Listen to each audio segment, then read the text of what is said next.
You're listening to Two Girls, One Crossword. So I feel like we've gotten a lot of snow in Chicago. Happens, I guess, February. So It's that time of year. yeah. And then in the spring, there'll be less snow. Still some snow in Chicago, you don't know. You never know what you're going to get. Summer, no snow. No. Fall, potential. Right, and then we're back to right. winter. That's how time works. That is how time works. That's how the seasons work. Yeah. So that's what's going on in Chicago. Just snow. Well, it's a very exciting episode today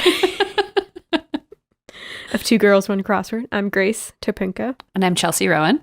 And we're the Good Evening Girls. your favorite weekly Podword Crosscast hosts. Yes, we host that podcast, the one that you love so much, the one that you tell all your friends to listen to, the one that you review on iTunes whenever you have a free second. Not to pressure listen to anybody, it but as you go to sleep. yes, we have the perfect voices for sleep. Actually, the way this episode is going, this would be a good one. Just us talking about snow for like an hour. Right. I could actually probably talk about snow for an hour. I like the snow. Do you like the snow? You're from Miami, so like you didn't grow up with snow. I like snow for the most part, especially now that I don't have to commute in it. That's Like, the best part. It's I so have to go beautiful. out less. Yeah. Just to watch it happen, and then you can be like, "Wow, how lovely!" I don't have to trek to the train for 15 minutes through the slush. Exactly. Or wait on the train platform in the freezing cold. The worst. The worst. But I do like the... Oh, You go. no, you go. No, you go. I was going to say that I almost lost one of my AirPods on the train platform in the snow. So imagine... Rich person alert. Grace also has AirPods. Okay, so shut up. So yeah, it was snowing and I dropped it. And I was like, it's white on the ground. My AirPod is white. I may never find it. But I did find it. So there we go. Yeah, I almost lost my brick of gold the other day, but it was actually pretty easy to find in the snow. I couldn't even get through that without laughing. All right, should we get into our heights and shites? Let's do the heights and shites. Why not? Why I not? think I don't have that much this. I have one that I want to start off with, which is really exciting. You might have seen the news out there in the cross world, but the New Yorker announced that their puzzles will now also run in the print magazine because they don't run currently in the print magazine, but they are starting to run in the print magazine, which is exciting. So, cool. I saw that. We retweeted it. We did retweet it. So if you follow us on Twitter, you might get this news before we even tell you about it in our episodes. If we're your source for all crossword news, we're probably not. No, we're not. If you're into crossword news and you listen to this podcast. We're probably not the late to source. the game, right? You know? Yeah, it happened like a month ago. Yeah. So that's a good way to start it off. Oh, I got something. This is not a shit, but one of those like talking point things that I like to do, you know, where I'm kind of just like shocked to see it. And I'm like, okay. This is from the Monday, February 8th New Yorker by Patrick Berry. 19 across was blank Explorer. And then web browser was in parentheses. And the answer was MSN Explorer. And I think, so first of all, when I saw that clue, I thought it would be something, you know, more contemporary. Like, because there was no sort of classification that it was like of old. But I guess it's a Monday, so Monday New Yorkers are harder. But still, blank Explorer web browser. The way it seems is like this web browser still exists. MSN Explorer does not exist anymore. So I was kind of Did you check? I did, actually. MSN Explorer was introduced in 2001, throwback. And with it, we got Hotmail. So that's what brought us Hotmail, which is like a weird throwback. Some people still use Hotmail. They do, because eventually, you know, Microsoft transitioned everything from MSN Explorer to Outlook, but they still honor some of the old MSN emails and the Hotmail emails and all of that. That's good. It's all about respect. Respect your customers. So yeah, I believe they phased out MSN Explorer. Like that's the vibe I got from the Wikipedia page that I was reading in 2013. But if you still use MSN Explorer, please let me know because I most certainly do not. You should probably upgrade to Chrome at least. Don't tell people what to do. Some people like that. It was a suggestion. I said you should probably.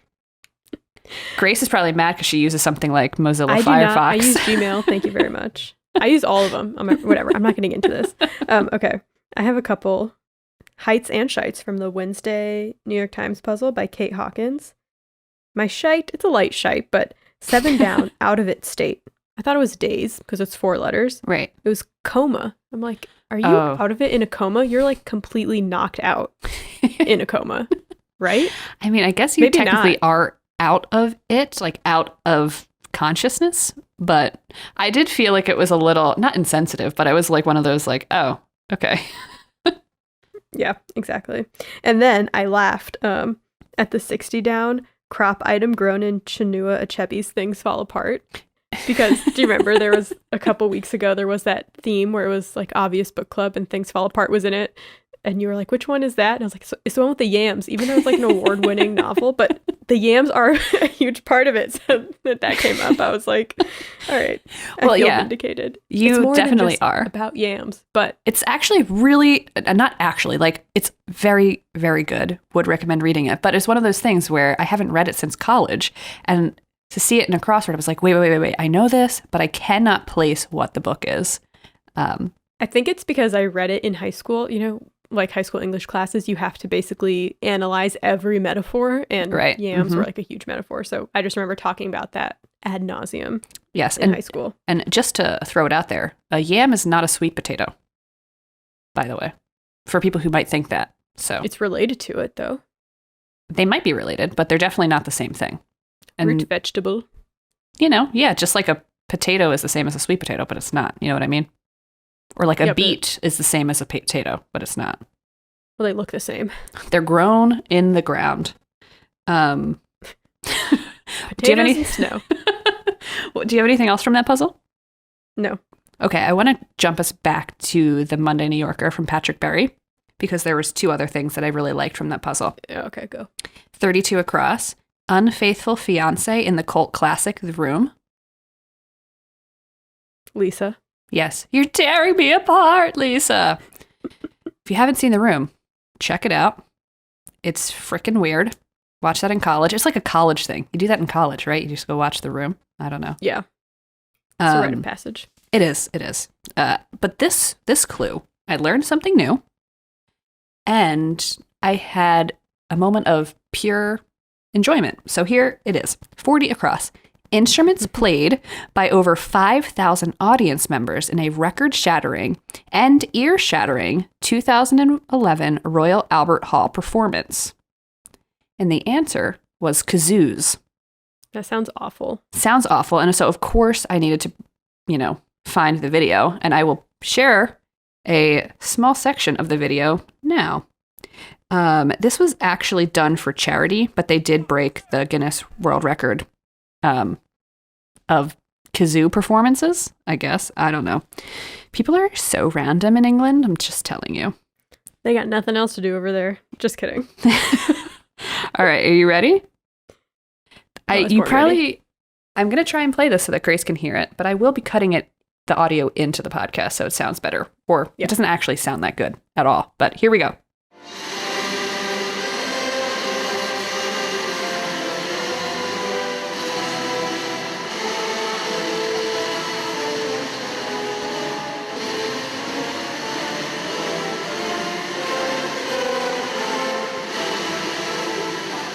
They got something else other than kazoos going on there. They might have something else, but I'm looking at this video, and then the whole Royal Albert Hall is filled with people playing kazoos. And I think they're playing the national anthem of England. Like, what is it? God Save the Queen. But my American ears cannot discern what it is that they are playing. But it seems like they all know it by heart. I wish I could get invited to something like that, to break a world record by doing something dumb. If anyone knows, that's like something I would totally be down for. I love the episode of Hey Arnold where they're trying to break all the world records. That is like one of my favorite episodes of all time. Don't they make a giant pizza or something? Yes. And so they're really close to like making the world's biggest pizza, and then something happens and then the pizza explodes. And so I think they end up having the world's biggest mess Guinness World Record, or like the most attempted Guinness records or something like that. Yeah. World's biggest mess. Hello. War. Very nice. Pizza in New York City. That's like a regular city street over there. Am I right? Ha. What else you speaking got, of Grace? New Yorkers, I liked the Winston New Yorker by Wine at Lou. Yes, this is a great one. 17 across performance that can't start until the audience is seated. Lap dance. Oh, love it. Love to And see then it. 39 across, one who won't take just any cab, ? Wine snob. That tricked me, and it tricked me so good. So good. And then there were just fun words in here, like a full 15 letters. 3 down, hard to say. Unpronounceable, which is how I feel. I had a difficult About time brewery. spelling that word. What about this one? I don't think it is a personal attack on either of us, but because I have, I might hate myself a little bit on some days, I definitely took it as an attack from Wina, although I know she has no idea who I am. So 37 across, doubly at... What is this I know word? what you're talking about. Basically, a cognitive biased effect whereby people with limited knowledge in a given domain overestimate their own competence. And the answer is Dunning-Kruger. So the Dunning-Kruger effect is essentially when people have no self-awareness to know that they aren't as smart as they think they are. We should make that our new podcast name. Oh, great idea. To be fair, though, I feel like I constantly talk about how I know nothing. That's true. We are, I think the reason we don't fall into this category is because we are self-aware, but we still continue this podcast. But Yeah, that's our charm. Yeah, we know we're messing up. That's the whole point. Mhm. One day we're going to do an episode that's entirely lies and you won't see it coming. Mm-hmm. Well, I have something, a good thing, in the Sunday Washington Post from February 7th, Making the Leap by Evan Ooh. Bernholz. Okay. 36 down, Theater Cat played by Ian McKellen in Cats. Gus, of course. Yes. Asparagus, Gus for short. Yes, We love to see it. we do. Thanks, Evan, for putting that in for us. Thanks, Evan, ILY. And shout out, if anybody doesn't know, we have a YouTube channel. So definitely check out our YouTube channel. In honor of cats, Grace is wearing a cat t-shirt. So head over to like 50% of our videos. So if you like her cat t-shirt, head over to our YouTube channel and check it out. Shameless plug.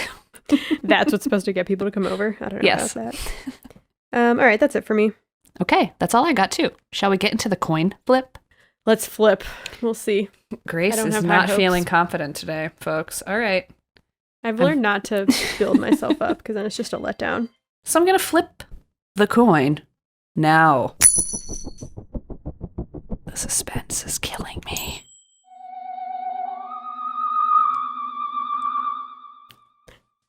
What? It's tails. Okay. Thank God.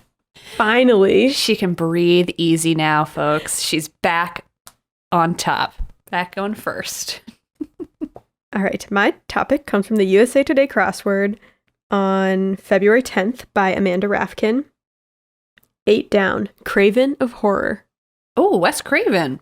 Yes, ma'am. Oh my goodness. Okay. This was a little bit of a passion project for me. Okay. I'm going to say Grace loves like her horror movies and all that kind of stuff. So I do. I will. Don't come for me though. I'm not like an expert. You know, like some people are. Especially slasher is not my preferred genre, even though I do appreciate them.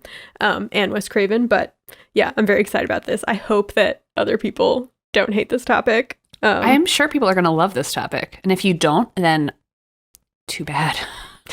Yeah, I guess just skip through Chelsea's part. Okay. You're like, my topic is also Wes Craven. No, it's Right. Robert Rodriguez. Is he another director? I think he is. I might have just messed up a horror director's name. That's like the first person that came to mind. Anyway, please, Wes Craven. Wes Craven, aka the Master of Horror. He was a pioneer in the 70s slasher flicks with cult classics like Nightmare on Elm Street and The Last House on the Left. But he claimed that he had never even watched a horror movie before he started creating his own. Lies. Do you believe that? No. So I'm going to talk about Craven's journey to fame and go over some trivia about his movies and like the horror genre as a whole. Okay. Just some fun horror genre or horror trivia facts. Let's do it. All right.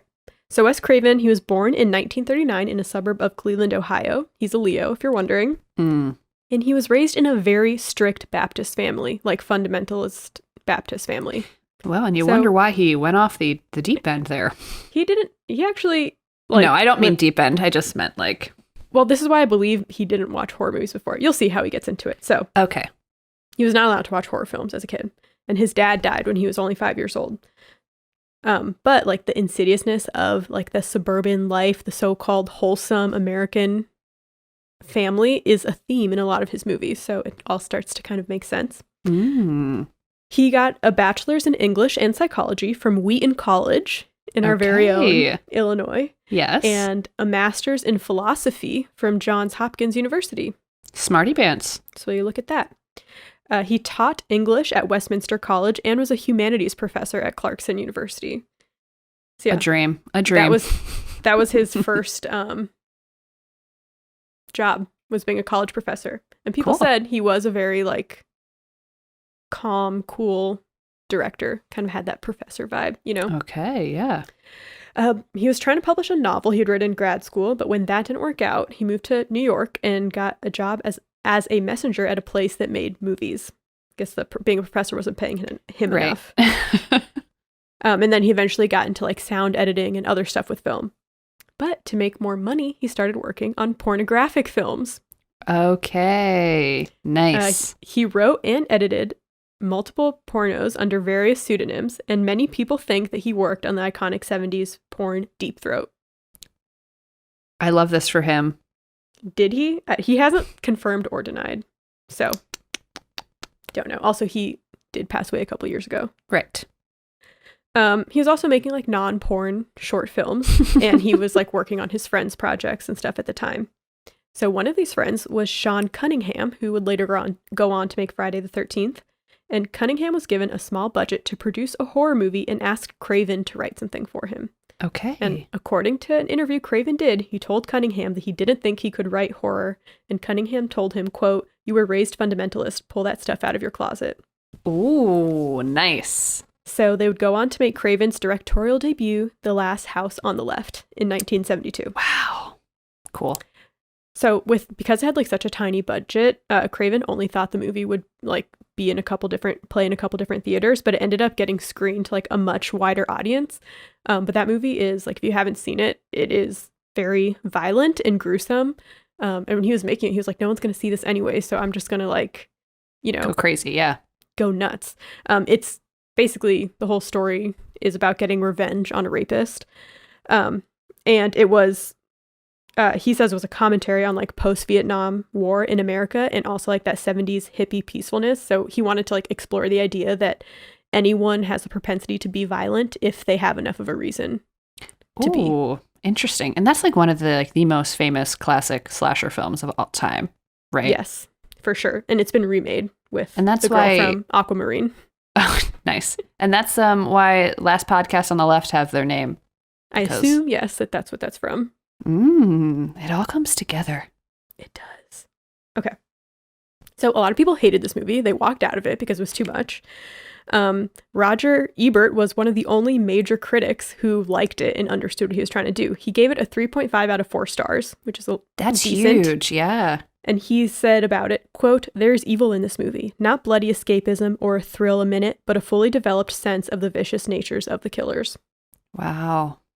So after that happened, he tried to kind of move away from horror because a lot of people really didn't like it. And it ended up being like an overall negative experience for him. So he wrote like a family drama about divorce, but no one was picking anything up. So he kind of realized like he had to write horror if he wanted to get paid as a screenwriter. Okay. So in comes The Hills Have Eyes. That came out in 1974. Oh. That movie is about a suburban family. They get stranded in the desert and then they get killed by a group of hillbilly cannibals. Right. So there's actually two. There's part 1 and part 2. Those were also remade a couple years ago. I remember this. But this one had much more favorable reviews, and Craven kind of blew up a little bit from it. He did some TV movies, but then the well dried up. He couldn't get more work. Craven said he didn't work for 3 years. He lost his house. He got divorced. He borrowed money from his friend Sean Cunningham, who ended up being a very good friend to him. He spiraled into drug abuse, etc. But one day he read an article in the LA Times about a family who had escaped the killing fields in Cambodia and managed to come to the US. And their son was having really intense nightmares. He didn't want to go to sleep. And one night his parents heard him screaming in his sleep. But by the time they got to him, he had sadly passed away.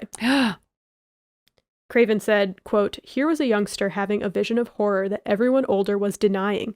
That became the central line of Nightmare on Elm Street." Wow. So Craven got off drugs and he wrote the script and every studio rejected it. He has the rejection Can you letter. believe? I know. I feel like this happens all the time. Anytime we look into these like huge movies, everyone hates it at first. So let that be a lesson to anyone out there. Mm-hmm. He has the rejection letter from Universal framed on his office wall. Oh, that is such a mood. Mm-hmm.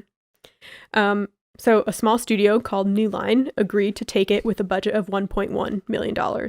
Damn. And then that's, how Freddy Krueger was born. Rumor has it that Freddy Krueger is the name of a kid who bullied Craven in childhood. I don't know if that's true, but I love that pettiness. Yes. I would do that if given the opportunity. And then like a too long didn't read of Nightmare on Elm Street. Basically, Freddy Krueger kills victims by invading their dreams. And Freddy is like one of the trifecta, the holy trinity that kind of ushered in that new genre of horror, the 70s slasher flicks. There's Michael Myers from Halloween and Jason Voorhees from Friday the 13th. Mm-hmm. So about Freddy, Craven knew a lot of horror villains use knives, so he wanted to try something different. He thought of like, what if we had steak knives on a glove? So multiple stunt gloves were made, but the one real glove was apparently very dangerous to put on. There was no way to like bend your wrist without scratching yourself. Damn. Charlie Sheen was supposed to play Heather's boyfriend, but he wanted too much money, so they couldn't use him. So the actor who played the coroner told Craven that he knew of a musician that was trying to get into movies named Johnny Depp. So Depp auditioned for the role, and Craven thought he was like kind of greasy and gross because his hands were like stained with cigarette. Interesting. They're all yellow. But he showed the headshots, like a bunch of headshots to his 14-year-old daughter and friend, and they all pointed at Depp's picture and was like, no, you need to pick him. Like, he's beautiful. So that's basically Johnny Depp's whole career was because of teenage girls. You're welcome. Yes. So Craven wanted a different ending for the movie. I'm not going to say what it is in case anyone hasn't seen it, and maybe this I haven't seen it. Topic will inspire people to see it. But the studio wanted to leave it open-ended to make room for sequels. Mm-hmm. So he's kind of like upset about the ending. Okay. If you're wondering why they did the ending the way they did, then you know. Okay. But remember how I said the other studios wouldn't take it? Mm-hmm. And this one studio's like, we'll do it for $1 million. It ended up grossing $24 million. Wow. And basically big mistake. And put New Line Studios on the map. Yeah. And they're still around today. Mm-hmm. They made all those like 3 slashers in the 70s have like 11 sequels, some better than others. Rob Zombie says, quote, "Horror movies are so easily discarded by Hollywood. They're a dirty little secret, but studios have always been built on the backs of horror movies. Freddy Krueger built New Line the same way Frankenstein built Universal, the same way Saw built Lionsgate." Which is true. People hate horror movies, or not hate it, but like they kind of, they're not taken seriously, but they're some of the highest grossing movies of all time, and abroad. They do really well abroad too, because obviously horror translates to different cultures and stuff. Mm-hmm. So Craven didn't direct any of the sequels except for one, which is called New Nightmare. It came out in 1994, and this was a movie starring Craven himself and the whole cast from the first movie in a story where Krueger attempts to cross from film into the real world. He starts like, actually interesting terrorizing the real cast. So it's kind of like meta self-awareness, like making fun of itself, inspired his next big hit, my personal favorite, Scream, which came out in 1994. Which Grace made me watch all of them, and I am not a horror fan, in case anybody thought differently. I am very easily spooked, very easily afraid. I have anxiety, so the whole tension thing just really does not do well for me. But I thoroughly enjoyed the crap out of the Scream series. The first Scream was truly like horrifying to me. It was like actually very scary. But then like I kind of got into like what the vibe of the series was, and I was like, okay, I'm buying this, and I'm like really into it. And now the 5th one's coming out next year, supposedly. Yes. And all the crew has returned, although sadly Craven won't direct it. Yeah. So he was the only like horror director who kind of got the concept of Scream. He didn't write it, he just directed it. But he wanted to like make it equally comedic and scary. Other like horror directors at the time wanted to lean more on like the funny side, but Craven knew that it could exist as both. So Scream basically like recognizes and bends the structure of the genre. Sidney Prescott, who is like the final main girl, she breaks like all the rules that would keep her a final girl, which is mostly like drinking and having sex, but she still like is able to rise to the top every time. And that's why I love Scream so much. Because So when you say final girl, you mean like the final victim? Because there's like a theme that, or a trope where like the final girl is the like sole survivor at the end of these slasher horror films. Oh, I see. It happens all the time, but there's this idea that she needs to be like virginal and pure. Any girl that's like too sexy gets killed off. There's a lot of like misogyny issues in horror films for sure. It's slowly changing, but Scream was, addressed that idea and still allowed the main girl to, survive. Yeah. Oh, sorry. It's spoiler. I mean, whatever. Those movies came out a long time ago, and you know that she's going to be in the new one. So right. So he actually went on to create non-genre films, including Music of Heart, which is a drama starring Meryl Streep, of which she was nominated for Best Actress. Okay. It's a story about her teaching like inner city kids how to play violin. I have never heard of this I've never movie, heard of that. Okay. Wes Craven directed it, which now I kind of want to see it just to see. Good for Wes. Yeah. And then he had a bunch of like other lesser known horror movies. But he's made a lot of movies other than the ones that I've talked about. But I just, can't go into all of them. Mm-hmm. But like the reason why I love horror movies so much is because I feel like they're able to explore like themes that are, in other genres of movies, but there's like no boundaries in horror movies. So like Get Out explores racism, Hereditary explores family dynamics and grieving, and It Follows explores like puberty and sex. And like Godzilla, which we talked about a couple episodes ago, like horror movies can be a reflection of the society that they're born out of, and they remind us that like we still have the same fears 20, 30, 40 years later. You can still watch Nightmare on Elm Street and be like, yeah, when you're worried that people aren't going to believe that something bad is happening to you. And that fear like keeps you from telling people about it. And that's what gets you killed, which is basically the, underlying thing of Friday. Oh my Nightmare God. on Elm Street. You're stressing me out. I'm just getting stressed thinking about all these fears that people have. Yeah. Well, that's a very good breakdown though, Grace. Thank you. So Craven passed away from a brain tumor in 2015. And in an interview he did with Rolling Stone, he said, quote, "If whoever makes my gravestone has a sense of humor, it should say, 'The man who gave you Freddy Krueger.' But my change would be for it to say, 'Whatever you do, don't fall asleep. Every time our culture falls asleep, we get into a lot of trouble.'" Wow. I cannot confirm what his gravestone actually says. I should have looked that up. We should find a picture of it and put it on our Instagram. Yes. If I can. I'm sure it exists. I'm sure someone's been there. Well, maybe he was cremated. I don't know. Who knows? All right, so now I'm just going to go into like fun facts of different classic horror movies. Okay. These are all from factinate.com by Matthew Burke. Love it. All right, in the Scream series, my fave, Ghostface is voiced by Roger L. Jackson, and Craven intentionally hid Jackson on the set of all three movies so that his voice would be scarier to the actors who heard it. So during the scenes where the characters would get phone calls from Ghostface, Jackson was like hiding out on set, actually calling them. When Sean Cunningham was coming up with Friday the 13th, he thought it would be called Long Night at Camp Blood. Not as catchy. No. I feel like, isn't Jason Voorhees, like the whole Friday the 13th, isn't that based in New Jersey? I feel like it is. Well, Camp Crystal Lake that they use in Friday the 13th is filmed at a real summer camp that still exists today. I don't know where it is. I feel like it is. Well, Jason Voorhees is the city where I was born in New Jersey. And then the Camp Crystal Lake, I feel like was based, I don't know. I'm talking out of my ass, but I feel like because I'm from New Jersey, people talked about it all the time as like being set in New Jersey. Who knows? If you know out there, let me know. I don't know if this is at the camp, but there is some lake where these absolute animals put a statue of Jason on the bottom of the lake so that like scuba divers could go see it. That would scare the even knowing it was just a statue and fake, that would scare the absolute crap out of me. Is Jason Voorhees the hockey mask? Yes. And Mike Myers is the white mask with the hair? Yes.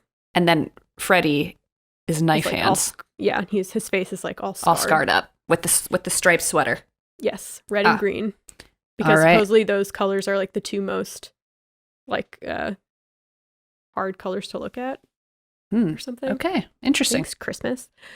All right. It took about a year of technical work to get the blood pouring out of the elevator scene in The Shining.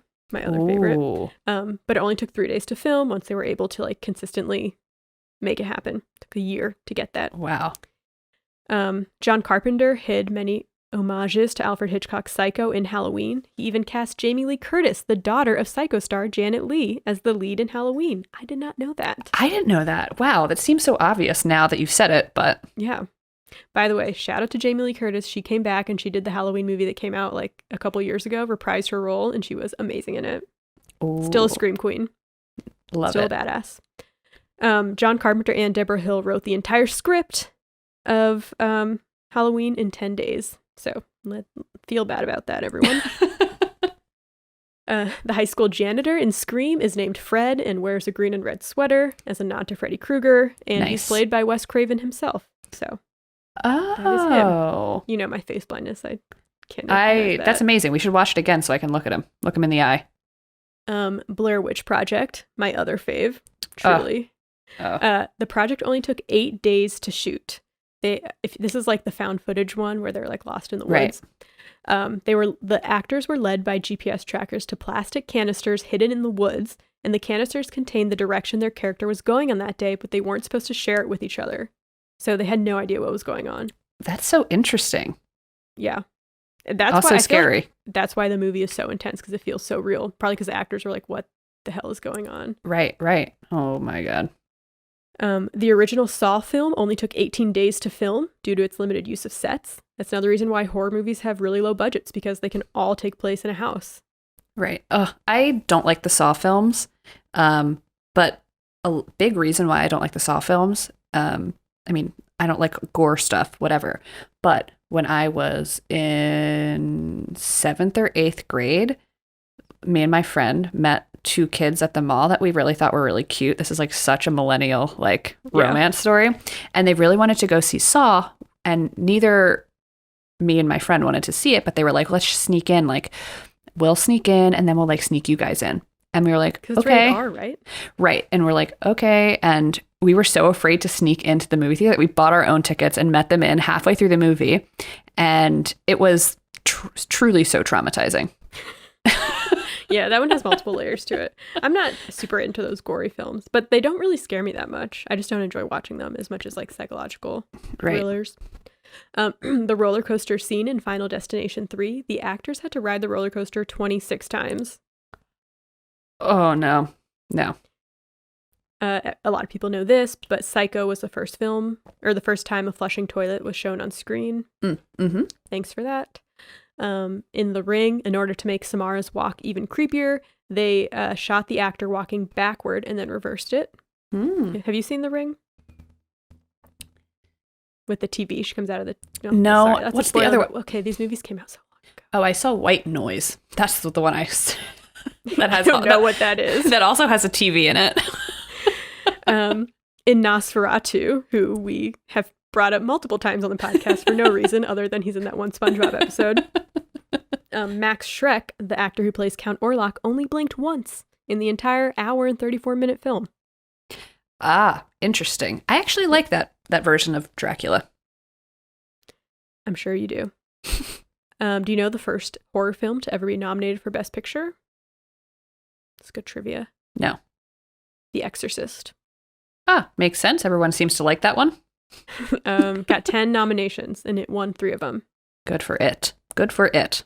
The shark in Jaws doesn't appear in the film until an hour and 21 minutes into it. Talk about tension, folks. About tension. The biggest reason was really the mechanical shark they used sucked and had like a lot of issues, so they couldn't use it that much. But it ended up working because, you know, that is one of the best parts about Jaws, like the tension, finally waiting to see it. Right. The mask Michael Myers wears in Halloween is a stretched out, whitewashed Captain Kirk mask from Star Trek. I hate that. You can kind of, I mean, they stretched out a bunch and it's like all white, but. Right. You That's can just see so it. weird. Yeah. Do you know the most profitable movie of all time? It's a horror movie. No. Paranormal Activity. Oh, okay. Actually, now that you say that, I do know that. And I saw that film. They were screening it at my college or something, and they were doing it at like the cafeteria or something. And so my friends all took me to go see that, and they knew that I hate horror movies. And it's one of those like real life type, Yeah. found footagey, but sort That's of. scary. It was, I tell you, I kid you not, I was screaming in the middle of the cafeteria. Screaming. Oh, I'm You've sure watched you horror would. movies with me, so. I would hate to watch that with you. The initial budget was $15,000 Wow. only, and the movie Wow. went on to gross $193 million. So Wow. shout out to Micah. I just know that's Wow. one of the actors. Stanley Kubrick thought Robert De Niro wasn't psychotic enough for the role of Jack in The Shining, so he ended up going with Jack Nicholson. But could have been Robert De Niro. Would not have been Can't the same. see it. Yeah, no.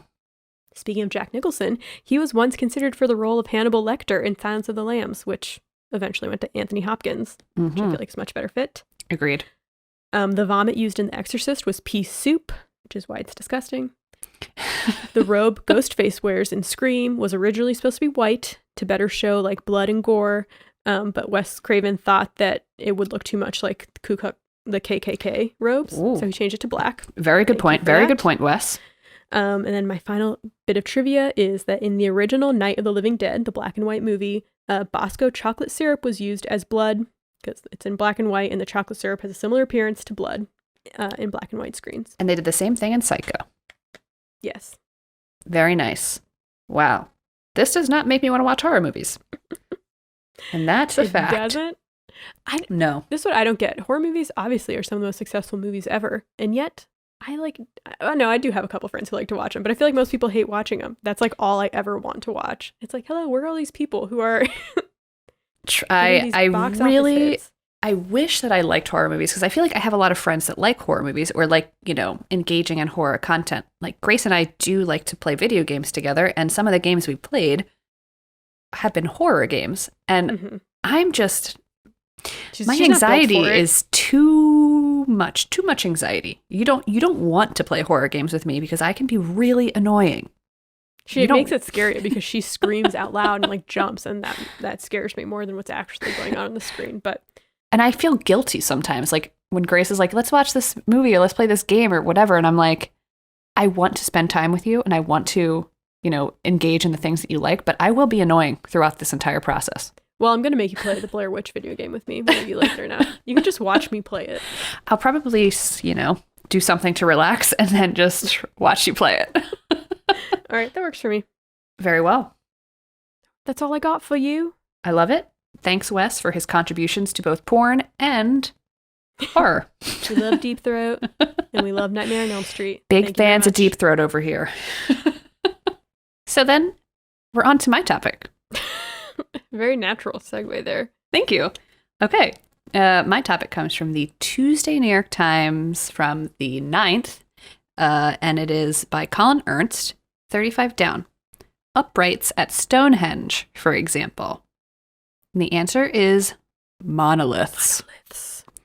So I'm going to be talking about Stonehenge, not monoliths. So if you got I was almost going to excited, do that too. I thought this would be something that you would talk about. So I was thinking maybe we had the same topic, but it's only happened once, folks. But if you keep listening, maybe one day we will again have the same topic.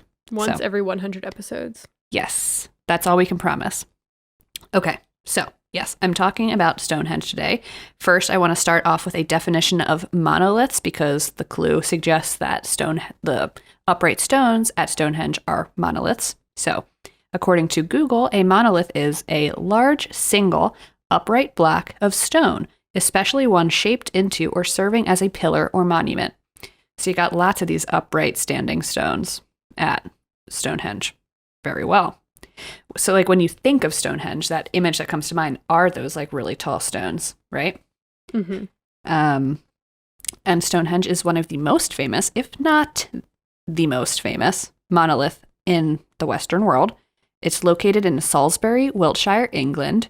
You know who else lives in Wiltshire? Winnie the Pooh? Draco Malfoy.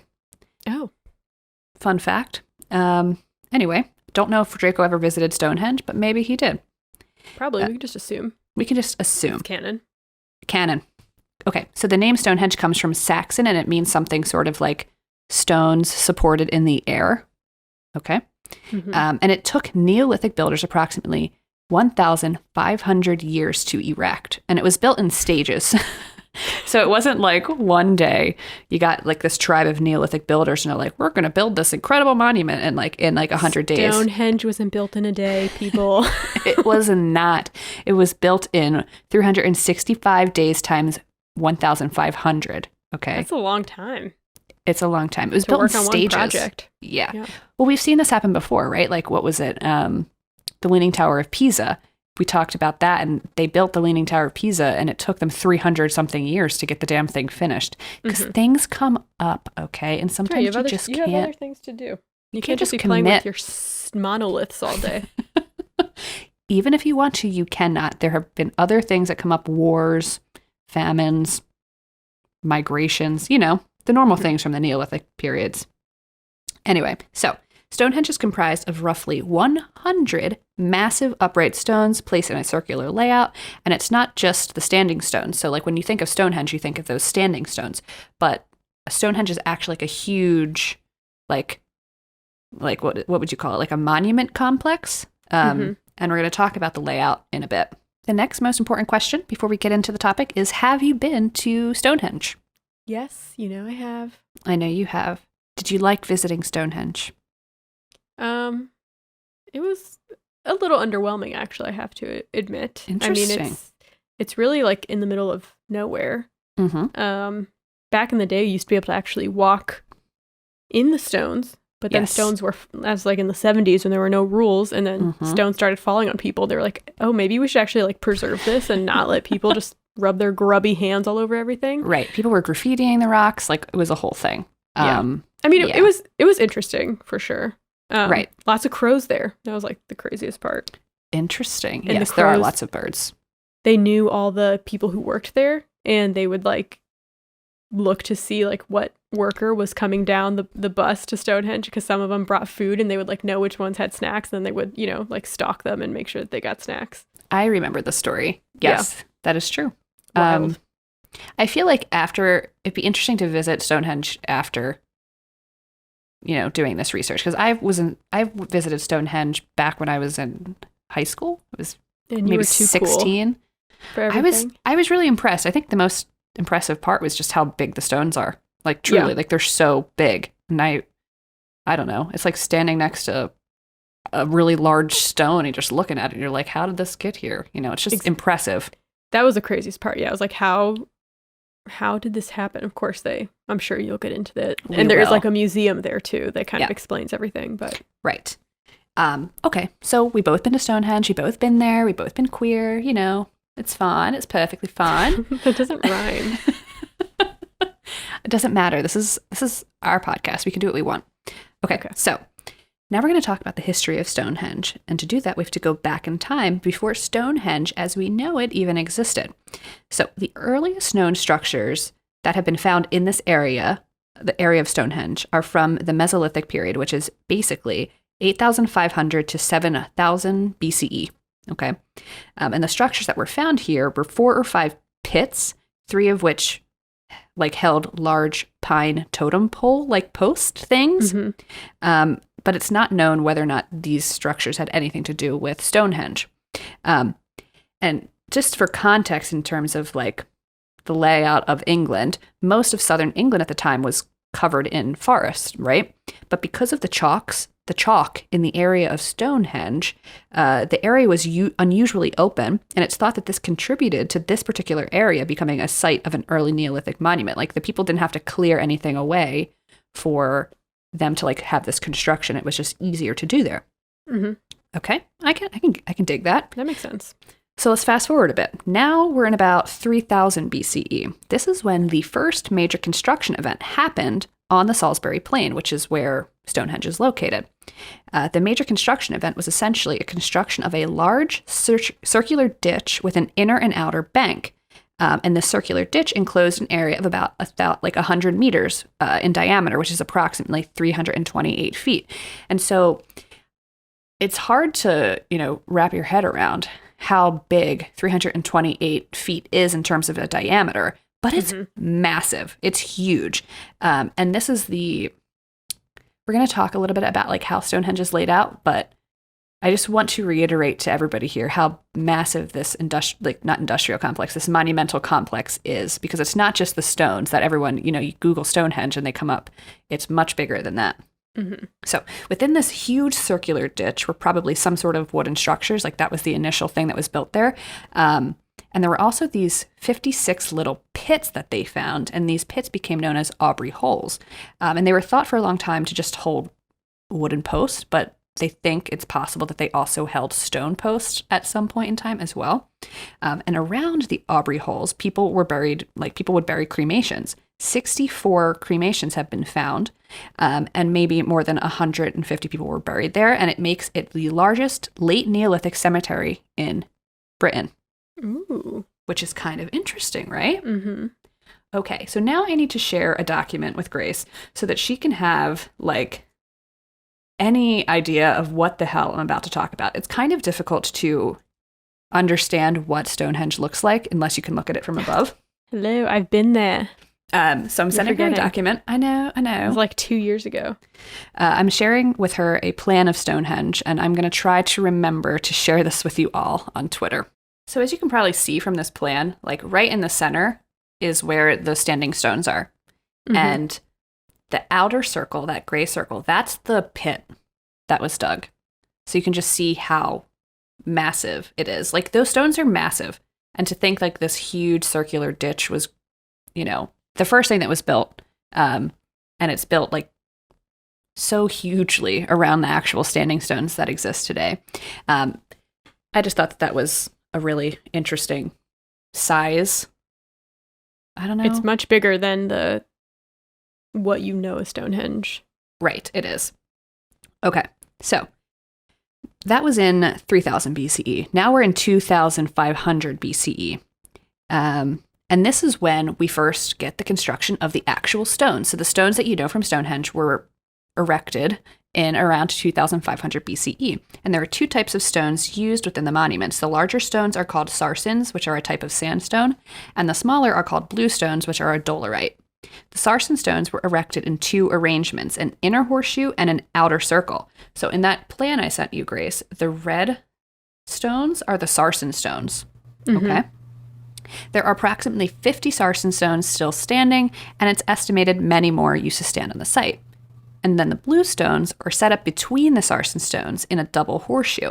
And so if you kind of zoom in, the tiny blue stones in between the red stones are the blue stones.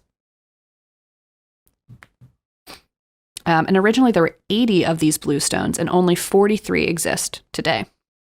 And while the Sarson and blue stones are the most famous part of Stonehenge, there were other massive stones erected around the entirety of the complex surrounding it. Some of these stones are known as station stones, and they're located closer to the outer ring of the ditch. So if you look at the plan I sent you, you see tiny red dots on the outside. Those are the Aubry Holes that I told you about. And some of them also are station stones. And they're erected in a sort of triangle. If you look from above, it looks like a triangle. Rectangle. And there were originally 4 station stones, but only 2 remain. And some people claim that they were laid with some sort of intention of tracking the stars. But modern archaeology refutes this fact. They don't believe it. They don't believe it. Yeah, basically, to describe what I'm looking at, it's kind of like what Stonehenge is the iris and pupil of the eye, and then there's a whole other trail that is the actual white part of the eye. Right. Yeah, so when you go to Stonehenge, you don't just see that part. You also walk along the perimeter, a huge circle perimeter, and then you see the other stones as well. Right. And that's the whole complex. That's how big it is. And yeah, I just wanted to reiterate that it was so big just by showing you this plan. I was kind of shocked. Big. Oh my God, it shocked me silent. Okay, and so now we have the famous stones. They've been erected.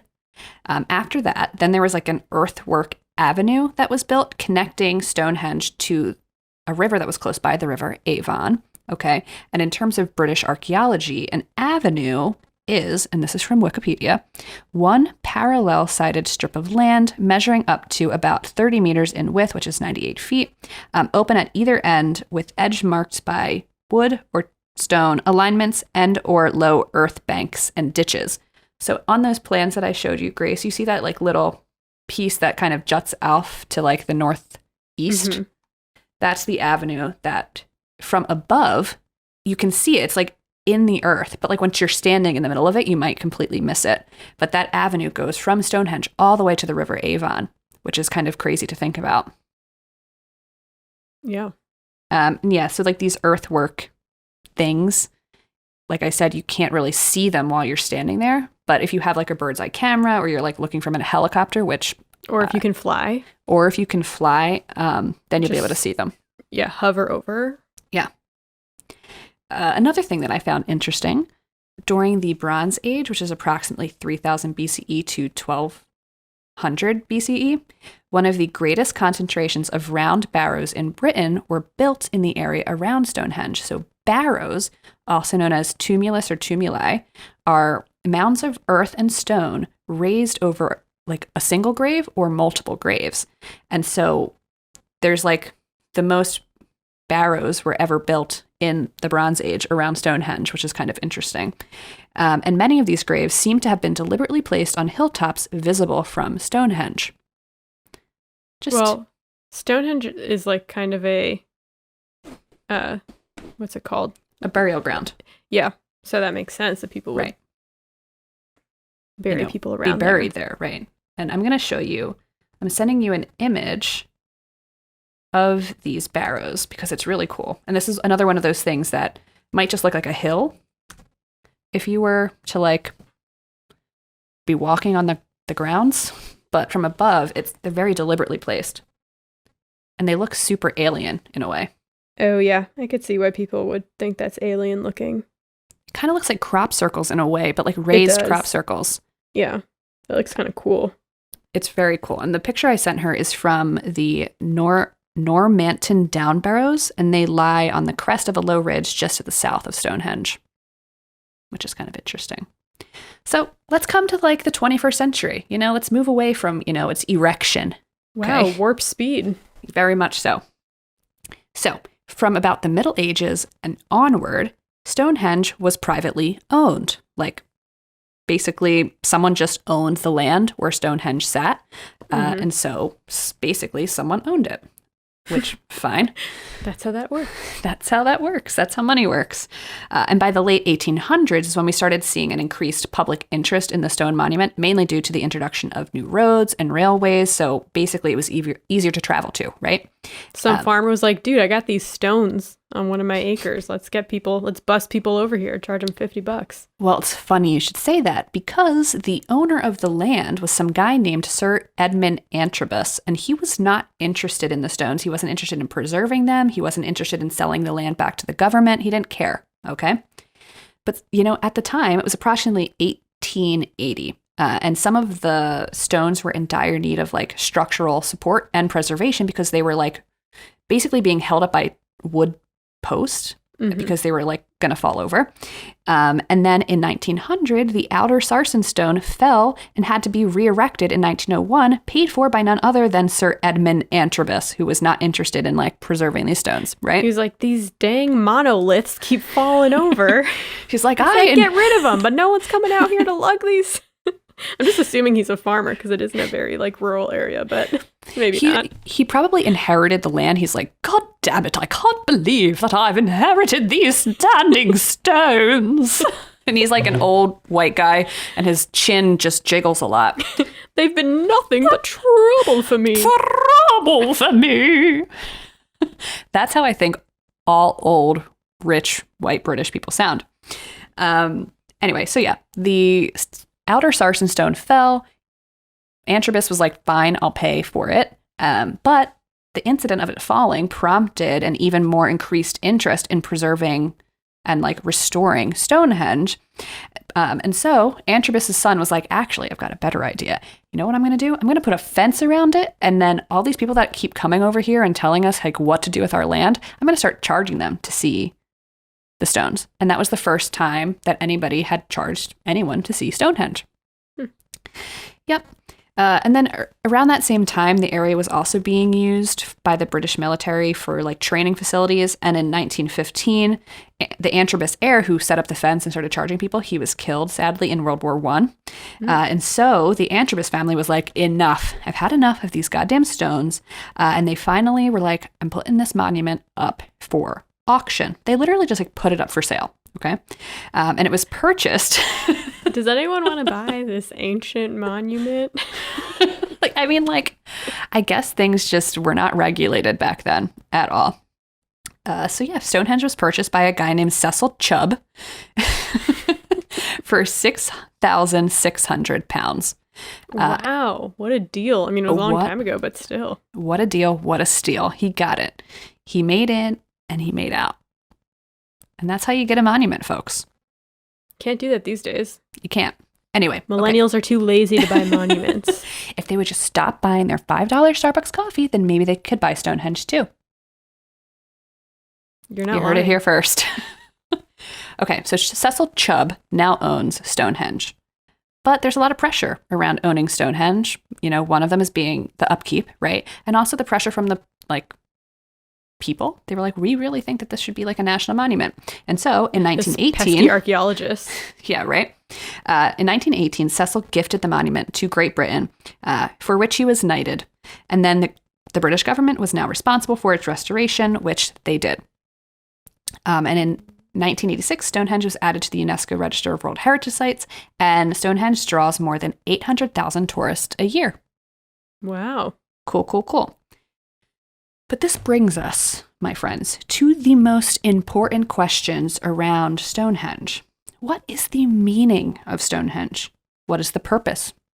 Who built it? There have been plenty of ideas thrown out in the world as to why Stonehenge was built, what it meant to the builders, why it was used, and who actually put it there.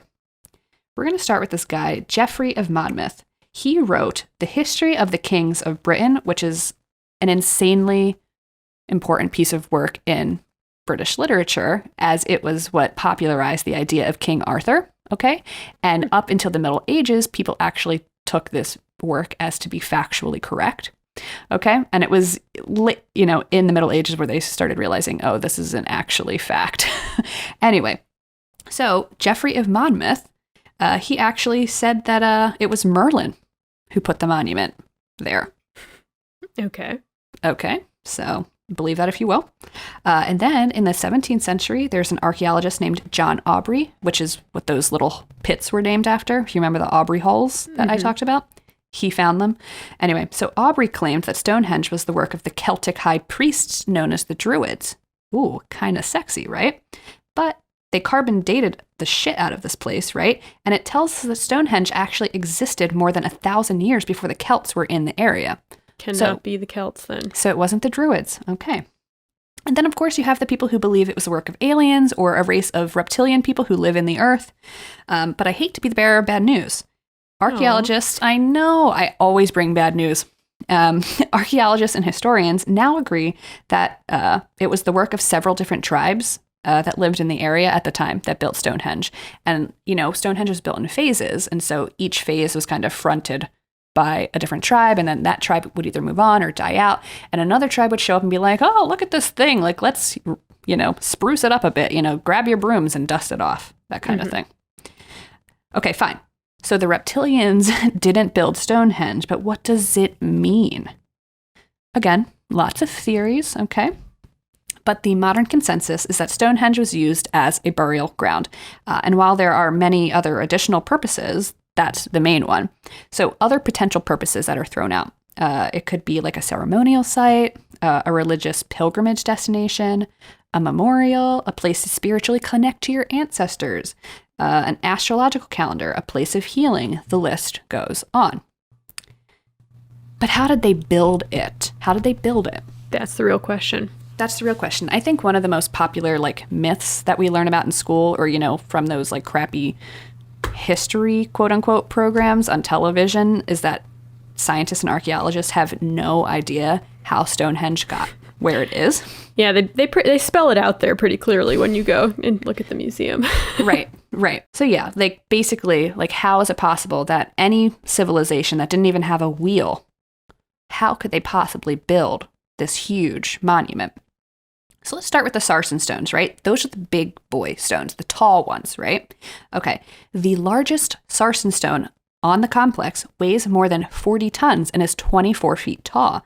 And these big stones were likely cut from quarries 25 miles north of where Stonehenge currently lives, and then transported by sledges and ropes. Simple. You cut the damn stone, you put it on a sledge, and you roll it to the site. Yeah, get 10 of your closest friends. Exactly. The smaller blue stones, it's a little trickier, okay? Because they came from a place called Preseli Hills in Wales, which is 200 miles away from Stonehenge. Okay, so History.com asks, how then did prehistoric builders without sophisticated tools or engineering haul these boulders, which weigh up to 4 tons, over such a great distance? These are the questions we need to be asking. Mm-hmm. And History.com, comes in clutch once again. There are a couple of theories, but honestly, like when I was reading this, it was like I felt like everyone acts so surprised that these Neolithic builders were able to lug huge stones across 200 miles. But I'm like, what else did they have to do? Also, they're much stronger than us. I mean, we're all babies who can hand warmers in our coat pockets. Exactly. I mean, it's not like they had TikTok. They weren't learning TikTok dances. They if they thought that this was a great place to bury people, they were going to put a lot of effort into creating it and erecting it. I love that I keep getting to say erected. I know anyway. you do. So anyway, let's talk about some of the theories, okay? So the blue stones were probably moved just like they moved the Sarson Stones, right? With sledges and ropes. Then they would put them on rafts and float them along the Welsh coast and up the River Avon towards the plain where the monument lies. And some geologists suggest, however, that it wasn't crafty Neolithic builders who moved the stones, but glaciers. I kind of think this is really interesting. So there's these things called glacial erratics, which are basically glacially deposited rocks from different, of differing sizes, and type of rock that you would find in any given location. So basically it could have been any ice age, something was frozen, the glacier moved, and then thawed and then dropped the stones. Basically, the stones were hitching a ride on a glacier. Yes. That's basically what they think could possibly have happened. The scientific explanation. It is. And so in 2000, there's a group of people in a group called Mentor Preseli, and they attempted to move blue stones from the Welsh quarry to Stonehenge using only Stone Age tools and methods. Basically, they drug blue stones across land on a large wooden sled, then transported it over water by boat. But they ran into some problems. Someone first stole their sled. They eventually got it back, but they needed to use a crane to get the stone back onto the sled. I don't know how they got the stone onto the sled in the first place, but to me, that's not a Stone Age tool, using the crane, so it's cheating. Fine. So then they moved the stone to the water, and they had it carried on a sling between 2 long rowboats, but then it fell into the water and sank, and a salvage crew had to rescue it. And then the project was canceled. So they never finished. All right. So I don't know what that means. I don't know if that means that the theory that they were just moved by crafty Neolithic builders is false, or if that means that, people from the 21st century are just stupid. Or aliens moved it there for them. Or the reptilians. Combo of both. Yes. So, listeners, why don't you let us know what you think? Do you think that the aliens put Stonehenge there? It's really a personal choice, personal belief. It is. Mm-hmm. So, write in, let us know. You can find us on Twitter at The Good Eve Girls. You can, or Instagram at The Good Evening Girls. Or TikTok at The Good Eve Girls. We had a lot of laughs. That was your end, right? That was it. That was the end. Okay. I thought you were leading towards it, but I'm like, wait, maybe not. No. That was such a natural end, and then now we fucked it up. It's fine. Yeah. Oops, that's us. All right. Well, anyways, we've loved having you here, and we will see you next time. Yes, we will. On 2 Girls, 1 Crossword, I'm Chelsea. And I'm Grace. Bye. Bye.